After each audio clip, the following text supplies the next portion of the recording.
You're listening to an Airwave Media Podcast.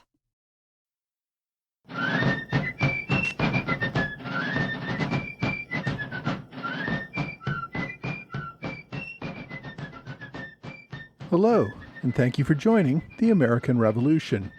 This week, episode 222, Congress, 1779. Mo money, mo problems.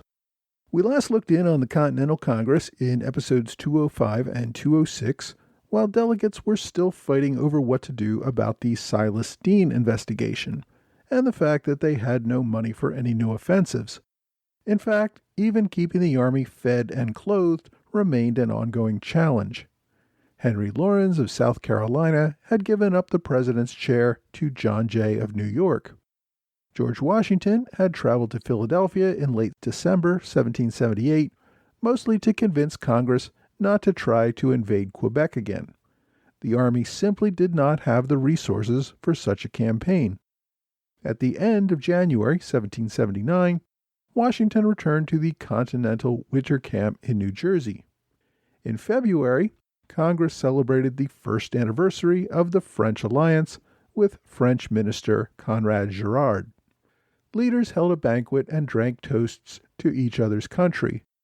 Congress hoped the alliance would turn the tide of the war, but a year into the alliance, there still seemed to be no end in sight for the war. It also wasn't clear exactly what the French were willing to do to help the Continentals. Admiral d'Estaing had come to America with his fleet in early summer 1778. He had avoided landing in Philadelphia in order to face the British fleet in New York. There, the French Navy determined that the waters were too shallow and left New York without a fight. They next moved up to Newport, Rhode Island, where they prepared to assist the Continentals with an attack on the British garrison there. Again, though, the French left without a fight. This time a storm damaged the fleet, and word of a British relief fleet led d'Estaing to sail for Boston, where he put in for repairs. The French spent the winter in Boston before heading down to the West Indies to fight with the British over some islands. So, in terms of actual assistance, a year into the alliance, the Americans had received only broken promises of support from the French Army and Navy. Congress debated requesting that the French fleet come back to America in early 1779 to assist with the defense of Charleston, South Carolina, and perhaps recapture Savannah, Georgia. Debates on the topic broke down over whether Congress should pay France for the use of the fleet, and if so, how they could come up with the money. While France and America still celebrated their alliance, the costs of the war were still very much a point of contention. The Silas Deane hearings, still unresolved at this point, raised the question about whether the U.S. was already heavily in debt to France for the aid provided early in the war. Commissioner Deane had reported that those crucial supplies were provided on credit, while Commissioner Arthur Lee was telling delegates that they were gifts. French Minister Girard had met with Congress to make clear that they were loans and that America would have to repay those costs at some point. So it seemed rather presumptuous for Congress to tell France that they were not going to make those payments, and that, by the way, could France please send its navy to the Carolinas at its own expense instead of fighting for valuable sugar islands in the West Indies. Even so, delegates tried to see if Girard was open to the idea. Girard made clear that French resources had to be focused on the West Indies, and that France was not in a position to lend the use of its navy to America for a different project. In the end, the delegates withdrew their request and hoped that the Continental Army would be able to fight a Southern war on its own. Some good news arrived in February 1779 in the form of rumors that Spain was getting ready to join the war. Spain's entry would force Britain to go even deeper into debt and spread its resources even thinner as it contested with another major power for real estate around the world. With the hopeful expectation of word of Spain's entry, Minister Girard tried to get Congress to commit to their terms for ending the war. This led to lots of questions. Would Britain return Georgia and other areas that it still held? Would the Northwest Territory be part of British Canada or the independent United States? What about the Floridas or the navigation of the Mississippi River? Especially with Spain possibly entering the war, those former Spanish colonies became even more of a question. Congress needed to be ready to send a peace delegation to negotiate a treaty and to tell its negotiators what terms were essential to the treaty and which were negotiable. Congress formed a committee to make preliminary recommendations about peace terms. The committee included Samuel Adams of Massachusetts, Gouverneur Morris of New York, John Witherspoon of New Jersey, Meriwether Smith of Virginia, and Thomas Burke of North Carolina. Beyond complete independence, the committee recognized 6 non-negotiable factors that had to be in any peace treaty. 1. It had to set specific boundaries of the United States, which included the area between the coastal states and the Mississippi River. 2. Evacuation of British forces from all U.S. territories. 3. Full navigation of the Mississippi River to the southernmost point of U.S. territory. 4. Free commerce with a port below that territory to provide access to the ocean. 5. Fishing rights off the coast of Newfoundland. And 6. The cession of Nova Scotia to the U.S. The committee also came up with some negotiable terms, including reparations for harm done by the war and the return of property taken by the British Army, including slaves. Congress spent months debating these terms, even though France was eager to get some decisions as quickly as possible. New England delegates pushed for what proved to be one of the most contentious terms, the right to fish off the coast of Newfoundland. Fishing rights off the coast of a foreign power seemed rather presumptuous, and a term that Britain would be unlikely to concede. At the same time, New England leaders argued that they had traditional fishing rights in those waters and that the New England economy depended on their continuation. The debate boiled down to whether the U.S. was willing to continue the war with the ensuing casualties and debts simply to acquire some fishing rights. New England said yes. Other states were not so sure. Southern delegates pushed hard for navigation of the Mississippi River. New England did not really want to continue the war over that issue and voted it down. Delegates were particularly concerned that U.S. demands on the Mississippi might risk securing an alliance with Spain, which also claimed control of the river. Because the northern states would not fight for the Mississippi, southern states were not inclined to fight over New England's fishing rights. The debate dragged on over the course of the summer and into September. Finally, Congress settled on terms that included both the navigation of the Mississippi River and fishing rights off Newfoundland. But the debates over the terms divided Congress for most of the year. Congress's real problem, the one that impacted everything else, was its continuing problem with money. Congress had no authority to impose any taxes at all. The only way it could raise money for the war effort, or anything else, was to ask the states for it. If the states didn't pay, there was not much of anything Congress could do except ask again. Congress's inability to tax only compounded a problem which had existed for decades. The British mercantile system pretty much assured that most specie, that is gold and silver, flowed from the colonies to England. There was a constant shortage of hard money in America. Most of the money that did come there came from smugglers doing business with Spanish colonies in America. The Spanish silver dollar, not the British pound, was the currency of choice throughout the Americas, regardless of which European power controlled any given colony. So the colonies had started the war with almost no hard currency, and the Continental Congress had no way to collect what little there was. Governments typically relied on debt to pay for a war. The Continental Congress had no credit history. It had no method for collecting money to pay off any debts it incurred, and there was no guarantee that Congress would even exist in a few years when it came time to pay off those debts. As a result, few lenders were interested. A few countries fronted some money, primarily out of a desire to make Britain suffer through the war, and not necessarily out of any guarantees that the money would ever be repaid. Foreign loans were few and far between. Loans received in Europe were immediately spent there on supplies for the war. The Continental Congress had gotten through the first 3 years of the war by issuing paper money, the Continental dollar. Paper currency had no inherent value beyond the holder's trust that the Congress would someday redeem that paper for Spanish silver dollars. I'm going to start throwing around some numbers. It's important to keep in mind that there was a wide range of colonial and other currencies in use in America. The Continental dollar was supposed to be pegged to the Spanish silver dollar, 1 for 1. But because it was paper, it was always going to trade at some discount. The amount of discount would vary depending on the recipient's expectation of the chances of ever being able to redeem that paper for silver. A Spanish dollar was roughly the equivalent of 1/4 of a British pound sterling. When we start talking about these numbers, remember that the average colonial unskilled laborer lived on about 30 to 50 pounds per year, or less than 200 Spanish dollars.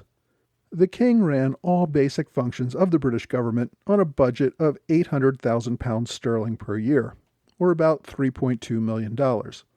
So a dollar went a lot further then than it would today.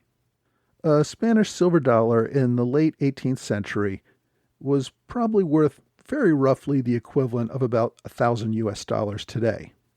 When you also consider that the entire population of the United States at this time was about 1/100th of what it is today, that means that any American government debt incurred would essentially be the equivalent of $1 in the 18th century to about $100,000 today.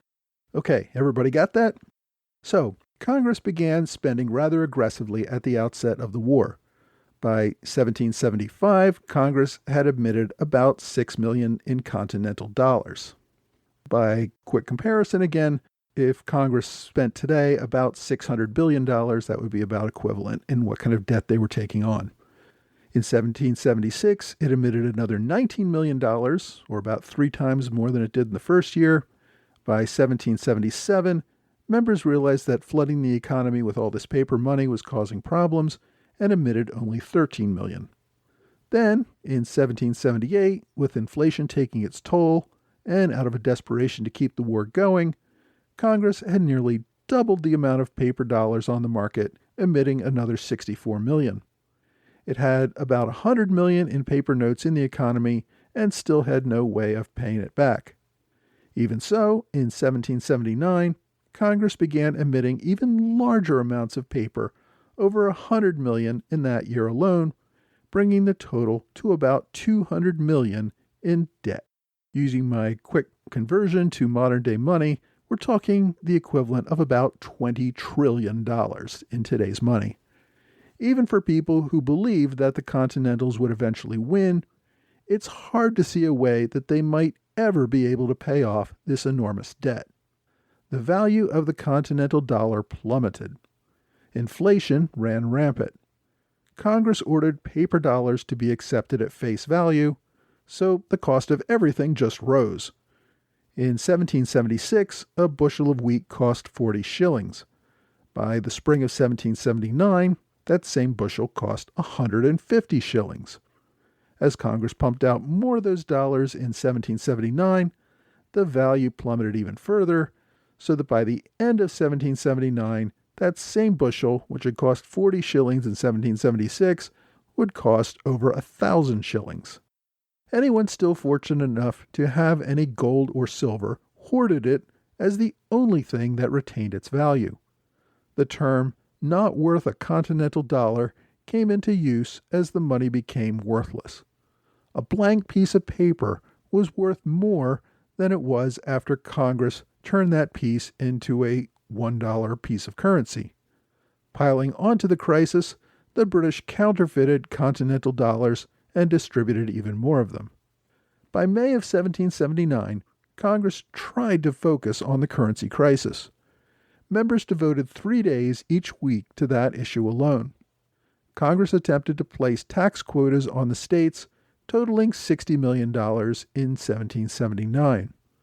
The states would have to impose heavy taxes on their citizens, then turn over that paper to the Continental Congress for destruction. Hopefully, that would reduce the amount of paper in circulation and restore some of the value of the remaining money. Having decided to dump this burden on the states, Congress then needed to figure out a way to get the states to go along with the plan. States, as I said, could not be forced to pay, and each state inevitably complained that its proportion of the tax burden was too high. The Congress still had not come to any consensus on how to distribute that tax burden fairly among the states. Would it be by population? Would that population include slaves? Would it be based on the economies of the local states? There was no agreement, and they couldn't figure it out. Even Congress's president, John Jay, voted against the final bill because of a controversy over whether Vermont was still considered part of New York and therefore part of its tax base. In June, Delegate Richard Henry Lee wrote, "The inundation of money appears to have overflowed virtue, and I fear will bury the liberty of America in the same grave." Given the state of financial crisis, President Jay finally agreed to draft a letter to be sent to the states along with their tax quotas. Jay appealed to their patriotism and the need to continue the war effort. That would simply be impossible without having a tax plan in place that the states agreed to.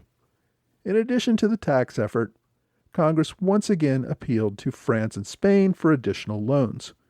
It offered generous interest rates and appealed to the friendly nations of Europe to help finance this war against the hated Britain. The primary expense for Congress, of course, was running the war. While many leaders at the outset of the war counted on public-spirited officers to step up and nobly volunteer their lives to the cause, that call had been wearing thin for years. Continental officers had families to feed. Unlike Washington, many of them did not have plantations that continued to function in their absence to support themselves and their wives and children. As the war entered its fifth year in the spring of 1779, many officers had been away from home for much of that time. The paper money they received as pay was increasingly worthless. Officers had already put down several mutinies, or at least grumblings that could turn into mutinies from the soldiers. The army was starving, wearing tatters, and often exposed to the elements. They saw their civilian counterparts going about their business, prospering on farms, and building a future for themselves. In 1778, word of the French alliance had caused some of these hard feelings to subside, but mostly because so many hoped that the alliance would help bring about an end to the war. By 1779, it became clear that the prospect of any end in sight for the war seemed even more elusive. Not only the soldiers, but also the officers themselves had grown increasingly restless. Even if they could put up with the day-to-day sufferings, many realized they were losing the best years of their lives to the war and would be unable to build up any security for their old age. Washington had delivered their request to Congress that officers receive half pay for life in exchange for their continued service, a benefit that British officers enjoyed. Congress did not want to commit to those costs and approved only half pay for 7 years following the end of the war. In May, Delegates Gouverneur Morris and William Carmichael renewed the proposal to grant half pay for life, but the committee voted it down. A few weeks later, in June, the Congress received a memorial from the Continental officers indicating that the half pay for life provision had to be passed or the Army might fold. Pennsylvania and Maryland already passed provisions at the state level for their soldiers. A new delegate from Pennsylvania, John Armstrong, had been a general in the Continental Army and had also been a commander of the Pennsylvania State Army before coming to Congress. He was a strong advocate for more military benefits and supported the measure. In late June, he wrote to friends at his surprise about how many delegates opposed pension benefits for the officers who were still suffering in the field to defend them at that very moment. The opposition, led by John Dickinson, still called for greater use of the militia and less demand on a professional army that had to be compensated better. Dickinson had recently returned to Congress after leaving shortly after the vote for independence, which he had opposed.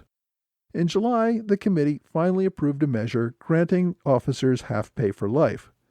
It then went to the full Congress, where the opposition pushed the matter to the various state governments. The Continental Congress simply did not have the money and had no prospect of ever getting this money to make good on such a promise. The states were the ones who raised the taxes.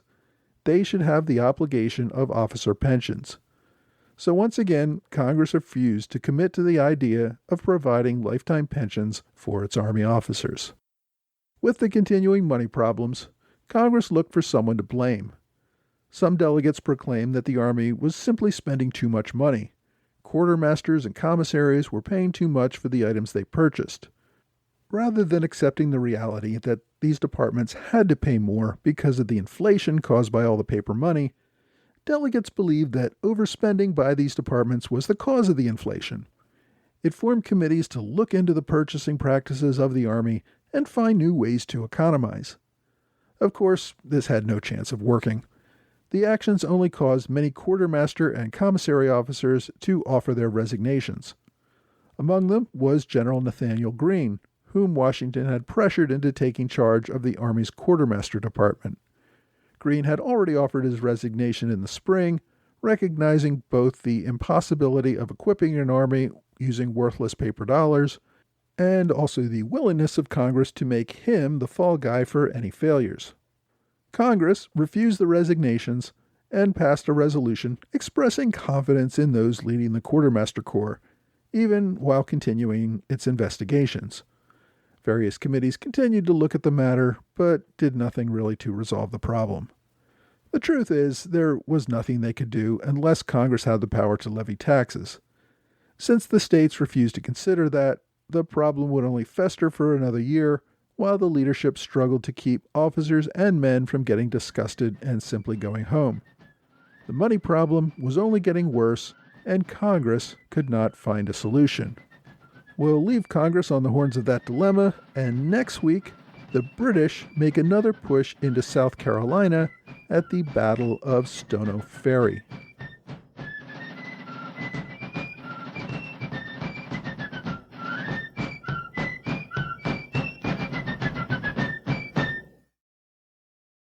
Hey, thanks for joining the American Revolution Podcast After Show. My continued thanks to Patreon supporters in the Alexander Hamilton Club, Trey Nance, George Davis, and George Hunter. Thanks also to Robert Morris Circle supporter Kurt Avard. If you can, please go to patreon.com to support this podcast for as little as $2 a month. It really helps me to cover my costs as the podcast has grown. And anyone who contributes at least $10 per month will receive a free magnet containing a different flag from the Revolution each and every month. It's my way of saying thank you for making all this possible. Of course, there are other ways to support this podcast. You can buy a t-shirt on TeePublic. Even if you buy things on Amazon, just start your purchase by using a book link from my blog or website. Even if you don't buy that book, I still get a small commission on anything you buy. So it's a great way to support the podcast, even if you can't afford to make a contribution. I also want to remind everyone that the week after I release this podcast, I'm doing a live show in Quakertown, Pennsylvania. It will be on Saturday, October 23rd at noon. If you live in the region, show up at the new Liberty & Co. store at 116 East Broad Street in Quakertown. You can join me live on the podcast and check out all the great Revolution-themed items for sale. There are also several restaurants as well as a bar in the building, so you can make a day of it. It should be a great day and a chance to meet up with other American Revolution podcast fans. I had an interesting discussion the other day with a historian. We were discussing the fact that the British never really had a chance to win the war militarily. The Army could go anywhere on the continent that it wanted, but as soon as it left, the area would return to Patriot control. Even an army double the size of the British at its largest presence in America could not hope to cover the entire continent. The greatest threat to the Patriot cause was not the British Army, but rather it was the topic of this week's episode.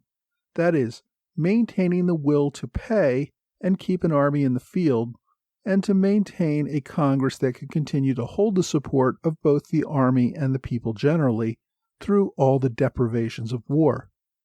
Because the Continental Congress never received the ability to levy taxes, they were floating the entire war on these paper promises of money. And as we saw today, as the piles of paper grew larger, they became more worthless, making it almost impossible to pay for the army. It really is nothing short of amazing that the soldiers put up with these deprivations for as long as they did. The Continental Congress does not come off particularly well in 1779. They could not even agree on terms to end the war. They could not pay their officers and men, and could not even agree to promise them future rewards such as pensions. Congress's creation of more and more money led to the hyperinflation, but like good politicians, they looked to blame others for the fiscal mess. As I've said before, when I put out episodes on the Continental Congress, there aren't very many good books on the topic, and I've already recommended the ones that do cover this topic pretty well. So I'm going off topic for this week's book recommendation.